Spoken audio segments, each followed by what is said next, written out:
High বন্ধুরা, রাতের একটা রেসিপি নিয়ে চলে এসেছি। দেখুন, ছোলা আর আলু। তা ছোলাগুলোকে একটু সেদ্ধ করে নিয়েছি নুন হলুদ দিয়ে। আর এখানে মশলার মধ্যে নিয়েছি জিরে, আদা, ধনে আর লঙ্কা আর টক দই। এইটা দিয়েই মশলাটা একদম সুন্দরভাবে করে নিয়েছি একসঙ্গে।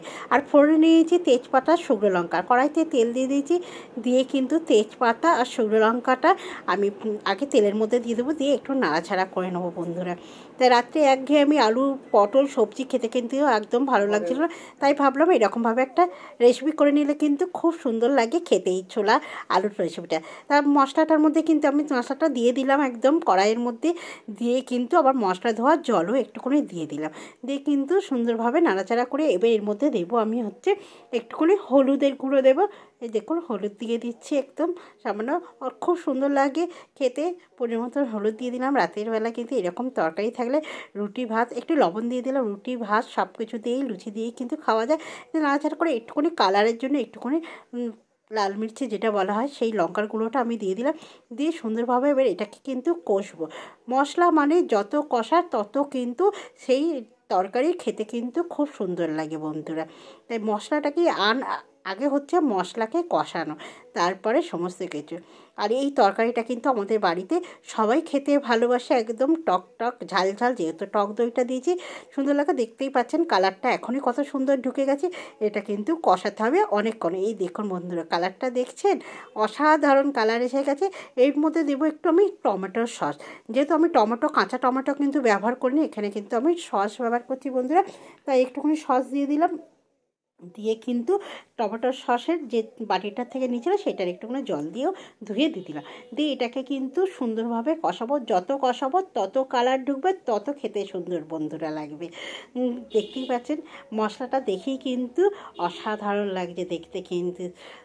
এইবার আমার মশলাটা পুরো কষানো হয়ে গেছে, দেখতেই পাচ্ছেন পুরো একদম তেল ছেড়ে গেছে। এবার কিন্তু আমি যে আলু আর ছোলাটা সেদ্ধ করে রেখেছিলাম সেটা কিন্তু আমি এবার দিয়ে দেবো, দিয়ে সুন্দরভাবে কিন্তু এটাও আমি সুন্দরভাবে মশলার সঙ্গে কিন্তু একদম কষিয়ে নেবো। যতটা সুন্দর কষাবো ততটা কিন্তু খেতে সুন্দর লাগবে। আমি সবসময় বলি তরকারি কষানোর ওপর কিন্তু খেতে সুন্দর লাগে। আপনারা যদি মনে করেন এই অবস্থাতেই আর কোনো জল ব্যবহার করবেন না, এরকম নাড়াচাড়া করেও কিন্তু আপনারা নামিয়ে নিতে পারেন সুন্দরভাবে, আরও একটু সুন্দর করে নামিয়ে দিতে পারেন। আপনারা এর মধ্যে গরম মশলা দিলেও কিন্তু গুঁড়ো দিতে পারেন, কিন্তু আমি কোনো গরম মশলা এখানে ইউজ করব না বন্ধুরা। এইভাবে একটুখানি নাড়াচাড়া করে নিয়ে কিন্তু এই দেখুন আমার সুন্দর হয়ে গেছে। আমি বলেছিলাম আপনারা যদি এইভাবে নাবাতে চান নাবাতে পারবেন, কিন্তু আমি এর মধ্যে অল্প একটু জল ব্যবহার করব। এই দেখুন পরিমাণ মতন একটুখানি জল দিয়ে দিলাম, দিয়ে কিন্তু এটাকে নেড়ে চেড়ে সুন্দরভাবে একদম ফুটিয়ে নেবো। আপনারা যদি চান তাহলে কিন্তু জল না দিলেও কিন্তু খাওয়া যায়, কেন মটর আর আলু কিন্তু সমস্তটাই সেদ্ধ করা, আর মশলাও কিন্তু একদম কষানো হয়েছিল। দারুণ লাগবে, ওইভাবে খেলেও কিন্তু খুব সুন্দর লাগবে। আমি একটু জল দিয়ে দিলাম, দিয়ে এবার এটাকে সুন্দরভাবে ফুটতে দেবো বন্ধুরা। এই দেখুন বন্ধুরা, একদম ছোলার তরকারিটা একদম রেডি হয়ে গেছে। দেখতেই পাচ্ছেন কত সুন্দর হয়েছে।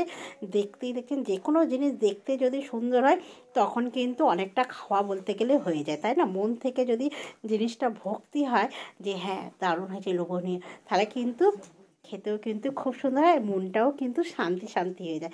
এই যে ছোলার তরকারিটা কিন্তু আমি একদম নাপিয়ে নিয়েছি, দেখতেই পাচ্ছেন একদম লাল লাল সুন্দর ছোলার তরকারি হয়েছে বন্ধুরা। তা আপনাদের যদি ভালো লাগে ছোলা আলুর তরকারি রাতে, তাহলে একটা লাইক শেয়ার কমেন্ট করবেন, পাশে থাকবেন।